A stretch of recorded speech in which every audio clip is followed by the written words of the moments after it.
The desperate charade Dominic Harrington adjusted his custom Brioni tuxedo as he surveyed the grand ballroom of the Westwood Hotel. The annual Children's Hospital Benefit Gala was in full swing, crystal chandeliers casting a warm glow over Manhattan's elite as they mingled, sipped champagne, and feigned interest in charitable giving. At 34, Dominic had achieved what most could only dream of: a tech empire worth billions, properties across 3 continents, and a reputation as the industry's most eligible bachelor. That last part was becoming problematic. "She's here," whispered James, his chief of staff, appearing suddenly at his elbow. Rebecca just arrived with the Vogue editor. The gossip columnist from page 6 is trailing them. Dominic's jaw tightened. His ex-fiancée had spent the 6 months since their breakup, dragging his name through every tabloid that would listen. Tonight, according to his sources, she planned to reveal the real reason behind their split, a fabricated story about his supposed infidelity that would damage not just his personal reputation but potentially impact Harrington Tech's stock prices. "Options?" Dominic asked tersely, scanning the room for exits. "None good," James replied. "Leaving now would look suspicious. Confronting her would create a scene." Dominic's gaze landed on a woman standing nearby, checking something off on a clipboard. She wasn't one of the guests. Her simple black dress was elegant but lacked the designer ostentation of the other women. Her chestnut hair was pulled back in a practical updo, revealing a face that was striking not for excessive makeup, but for its natural beauty and focus as she directed a waiter toward a table that needed attention. "Who's that?" Dominic asked. "The event coordinator, I think.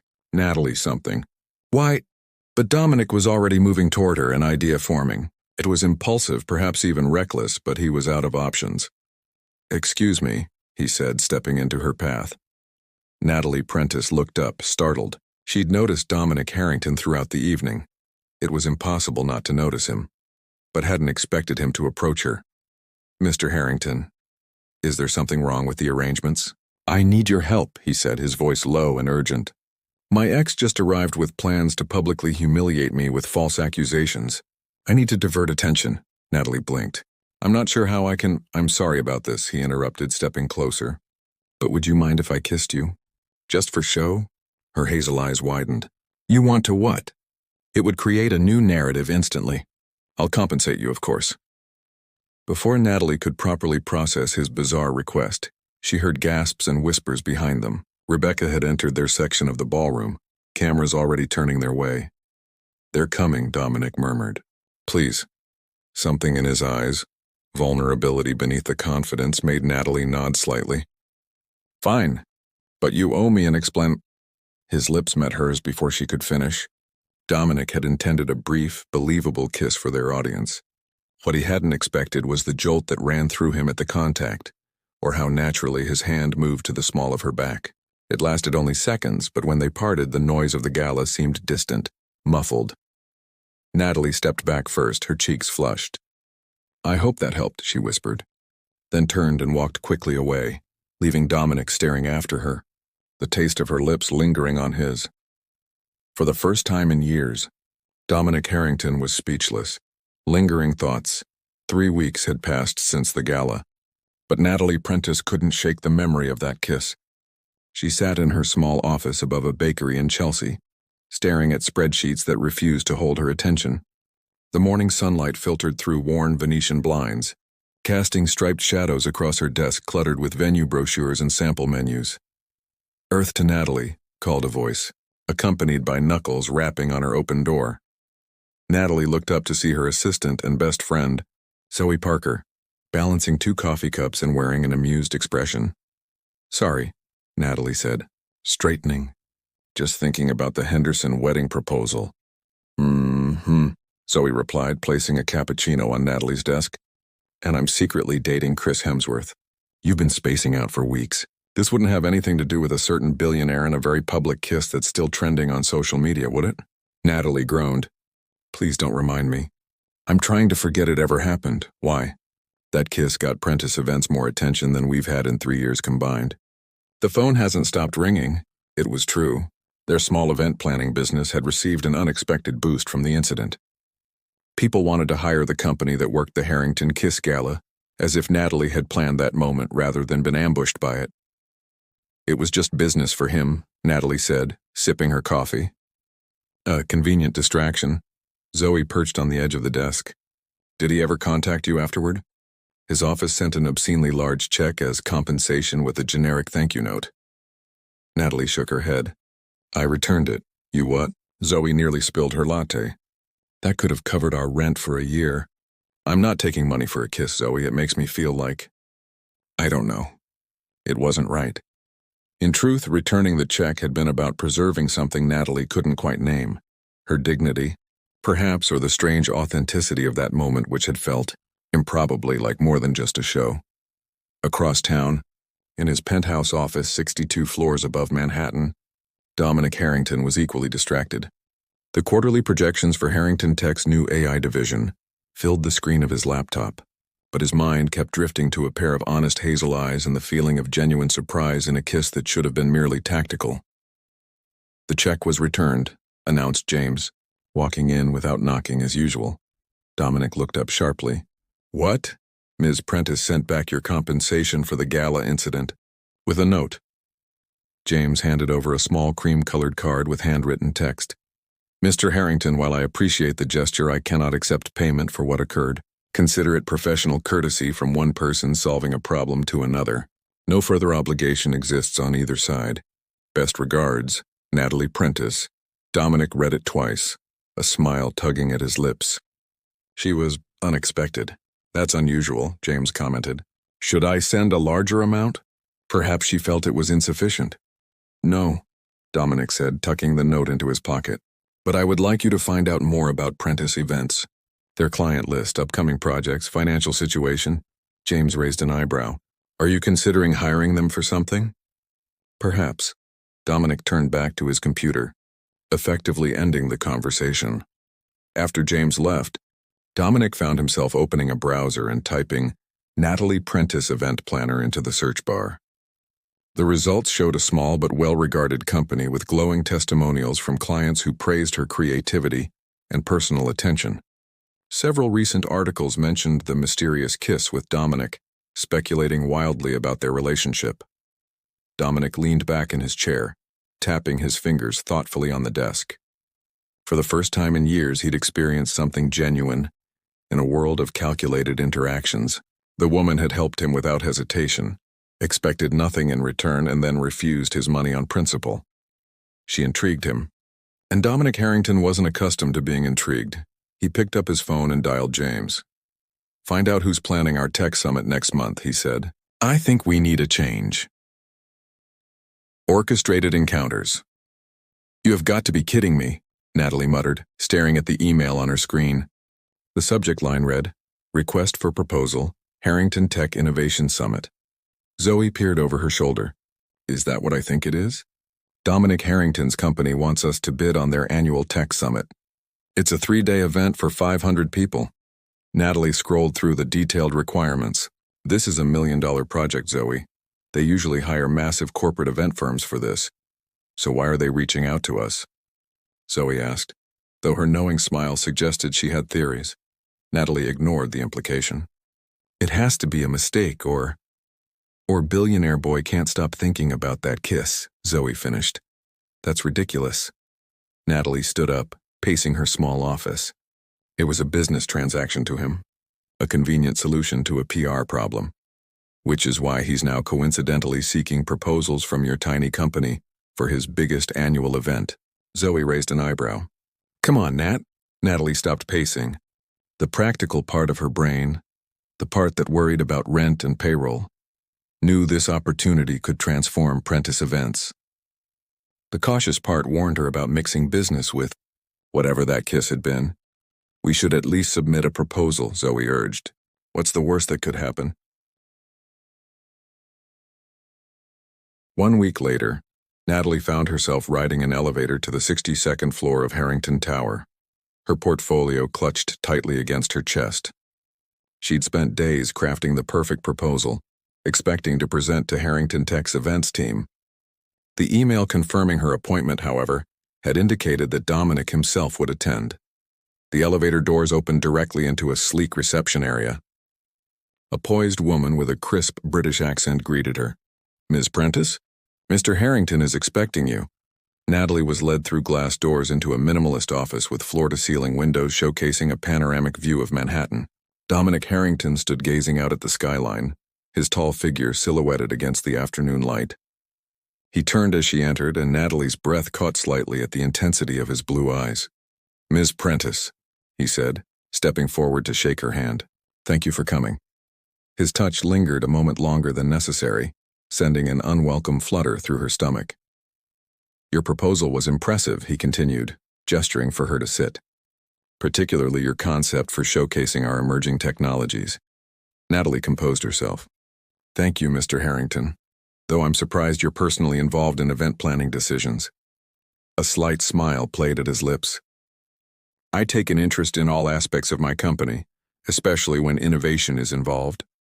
"Innovation?" she asked skeptically. "Or is there another reason you invited a small firm like mine to bid on your flagship event, right after I helped you with your situation?" Dominic's expression remained impassive, but something flickered in his eyes. "Are you suggesting I have ulterior motives, Ms. Prentice?" "I'm suggesting that coincidences this convenient are rare in my experience." He leaned back in his chair, studying her. "Fair enough. Your company came highly recommended. And yes, our previous interaction demonstrated your quick thinking and discretion, valuable qualities for anyone working with Harrington Tech." Natalie wasn't entirely convinced, but she nodded. "Then let's discuss the proposal professionally." For the next 40 minutes, they reviewed her ideas. Despite her initial suspicions, Natalie found herself engaged in the conversation. Dominic was surprisingly knowledgeable about event logistics and offered thoughtful suggestions that improved her concepts. As the meeting concluded, Dominic walked her to the elevator. "There's a charity dinner at the Botanical Gardens next Friday," he said casually. "We're announcing a new environmental initiative. Your proposal mentioned your experience with sustainable event practices. Perhaps you'd like to attend?" "For research purposes." Natalie hesitated. "Is this a business invitation, Mr. Harrington?" "Of course," he replied smoothly, "though I'd prefer if you called me Dominic." The elevator arrived and Natalie stepped inside. "I'll check my schedule." "Dominic." As the doors closed, she caught a glimpse of his smile, genuine and unguarded in a way that made her heart beat a little faster. Back in her office, Zoe pounced immediately. "Well, are we getting the contract?" "Maybe," Natalie replied distractedly. "He invited me to some charity dinner next week." "For research purposes." Zoe's expression turned triumphant. "I knew it. He's totally into you." "It's not like that," Natalie insisted, but her protest sounded weak even to her own ears. "It's just business." "Keep telling yourself that," Zoe said with a knowing smile. "But business or not, you're going to need a killer dress." Walls crumbling. The Botanical Gardens glowed with strategically placed lighting that transformed the glass conservatory into an ethereal wonderland. Exotic flowers and tropical plants created natural walls between elegantly set tables, while a string quartet played softly in the background. Natalie stood near a display of rare orchids, observing the event with professional interest, at least that's what she told herself. "Analyzing the competition?" came a familiar voice behind her. Natalie turned to find Dominic approaching, looking unfairly handsome in a charcoal suit that emphasized his broad shoulders. 3 weeks had passed since their meeting at Harrington Tower, during which time Prentice Events had officially been awarded the Tech Summit contract, a fact that still seemed surreal. "The suspended lighting installation is clever," she replied, gesturing upward where hundreds of tiny lights created the impression of stars. "Though I would have used warmer tones to complement the foliage." Dominic smiled. "Always working," says the man who answered emails throughout his introduction speech. "You noticed that?" "I noticed details. It's my job." Natalie took a sip of champagne, like how this is the 3rd event this month where we've coincidentally crossed paths. After the Botanical Gardens invitation, Dominic had appeared at a gallery opening where Natalie was scouting venues, and then at a restaurant where she was meeting clients. Each time he'd acted surprised yet pleased to see her. "Manhattan is smaller than people think," he offered with unconvincing innocence. Natalie raised an eyebrow. "Especially when someone has access to my company's scheduling software." Dominic had the grace to look slightly abashed. "I may have asked my team to keep me informed of your whereabouts, for project coordination purposes." Project coordination that couldn't be handled by the actual project team you assigned to work with me? I like to be hands-on with important initiatives. Natalie shook her head, fighting a smile. You're not very good at subtlety, are you? I've never needed to be, he admitted. Usually I just say what I want and people make it happen. And what is it you want, Dominic? She asked softly. Their eyes met, and the practiced charm fell away from his expression, replaced by something more vulnerable. Before he could answer, they were interrupted by a silver-haired man in an expensive suit. Dominic! There you are. The senator's been asking for you. Jackson. Dominic nodded, visibly shifting back into business mode. This is Natalie Prentice of Prentice Events. Natalie, Jackson Whitmore, our CFO. Jackson's eyes widened slightly in recognition. The infamous kiss. I should thank you. Our stock jumped 3 points after those photos hit social media. Natalie felt her cheeks warm. Glad to be of service to your shareholders. We need you with the senator, Jackson continued, addressing Dominic. The funding discussion can't proceed without you. Dominic looked torn. Give me 2 minutes. After Jackson reluctantly departed, Dominic turned back to Natalie. I have to handle this, but I'd like to continue our conversation. Would you have dinner with me tomorrow night? Not for business. Just us. The directness of his request caught her off guard. For weeks they'd been dancing around whatever was developing between them, hiding behind professional pretexts. Part of her wanted to maintain that safe distance after all. Men like Dominic Harrington didn't seriously date women from her world. But another part, a stronger part, was tired of pretending she wasn't drawn to him. Yes, she said simply. His genuine smile at her answer stayed with her throughout the evening, even as she watched him navigate the room with practiced ease, shaking hands and charming potential investors. Occasionally, their eyes would meet across the crowded space, and something unspoken passed between them. The next night, Natalie expected to be taken to some exclusive restaurant where Dominic would be recognized and fawned over. Instead, his driver delivered them to a small Italian place in the West Village, tucked away on a quiet street with a weathered awning and windows fogged from the heat inside. Best risotto in the city, Dominic explained as they were warmly greeted by an elderly owner who embraced him like family. I started coming here in college when I couldn't afford anything else. Now I own the building to make sure they never have to close. They were seated in a private corner booth where, for the first time, Natalie saw Dominic truly relax. He told her about growing up with a single mother who worked 3 jobs, about the scholarship that changed his life, and the early days of building his company from a dorm room idea. In turn, Natalie shared her own journey, leaving a corporate job to start her business, the struggle to establish herself, and the satisfaction of creating memorable experiences for her clients. You know, she said, twirling pasta on her fork, when you first approached me at the gala, I thought you were just another entitled rich guy using people as props in your life. And now? He asked, his expression open and unguarded. Natalie studied him for a moment. Now I think you're more complicated than that. But I'm still trying to understand why someone like you is interested in someone like me. Dominic reached across the table, his fingers brushing hers. Because you're real, Natalie. You saw through me from the beginning. Do you know how rare that is in my world? As his hand enveloped hers, the walls Natalie had carefully constructed began to crumble, and for the first time since that fake kiss had turned her life upside down, she allowed herself to wonder if something genuine could grow from such an unlikely beginning. Beyond pretense, morning light filtered through the curtains of Natalie's apartment, casting a warm glow over the worn hardwood floors. 4 months had passed since their first real date. Months filled with late-night conversations, weekend escapes to Dominic's beach house, and a growing relationship that defied both their expectations. Natalie sat cross-legged on her sofa, coffee mug in hand, scrolling through the morning's headlines on her tablet. The photo stopped her mid-sip. Dominic exiting a jewelry store, the headline speculating wildly about an engagement.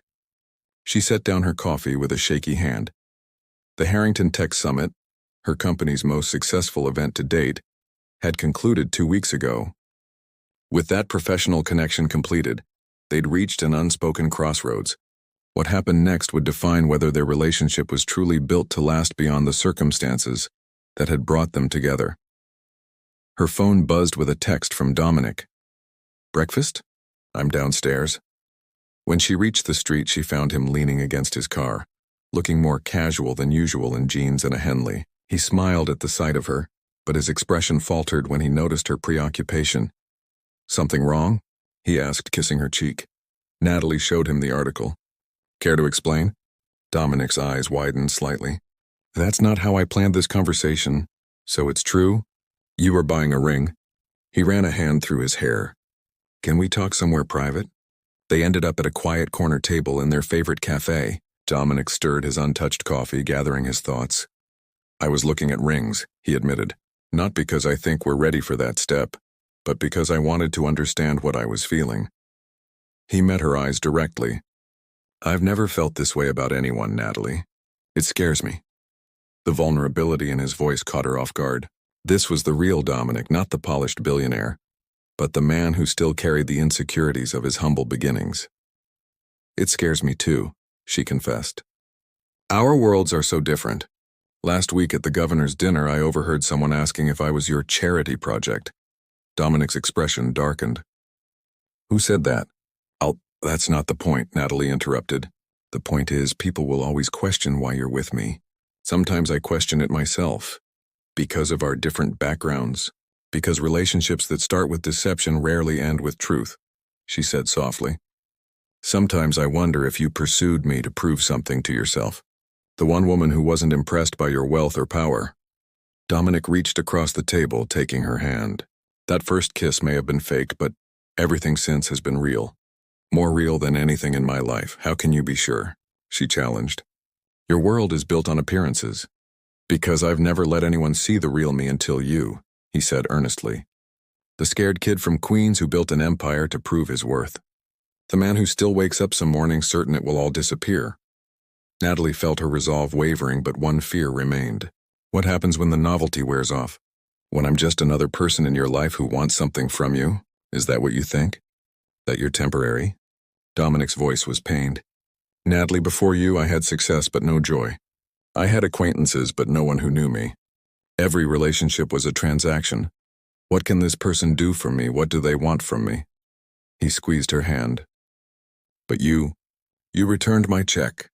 You challenged me. You see past the Dominic Harrington everyone thinks they know." "And who do I see?" she asked quietly. "Just Dominic. The man, not the billionaire. The person I never let anyone else know." His blue eyes held hers intently. "I love you, Natalie. Not as an escape from my world or a novelty. I love your integrity, your creativity, the way you care about the details others overlook." The sincerity in his voice resonated with something deep inside her. For months she'd been waiting for the other shoe to drop, for him to lose interest or reveal ulterior motives. But day after day he had shown up, been present, and slowly dismantled her defenses. "I love you too," she admitted, her voice barely above a whisper. "And that terrifies me." "Good," he replied with the hint of a smile. "We're terrified together. That seems like solid ground to build on." Natalie laughed despite herself. "Is that your idea of romance?" "My idea of romance is honesty," he said, starting with admitting that yes, I was looking at rings. "Not for now, but for someday, when we're both ready." He reached into his pocket and placed a small box on the table between them. "This isn't an engagement ring," he clarified quickly as her eyes widened. "It's a promise." Natalie opened the box to find a delicate silver key. "It's to my home," he explained. "Or it could be to our home if you wanted. No pressure, no timeline, just a door that's always open to you." Tears pricked at Natalie's eyes. This gesture, thoughtful, meaningful, without grand declarations or public spectacle, was perfectly them. Not a fairy tale, but something better. A choice made with clear eyes and full hearts. "We'll need to renovate your kitchen," she said, a smile breaking through her tears. "It's beautiful but completely impractical." Dominic laughed, relief and joy mingling in the sound. "Does that mean yes?" "It means I'm willing to see where this goes," she replied, closing her hand around the key.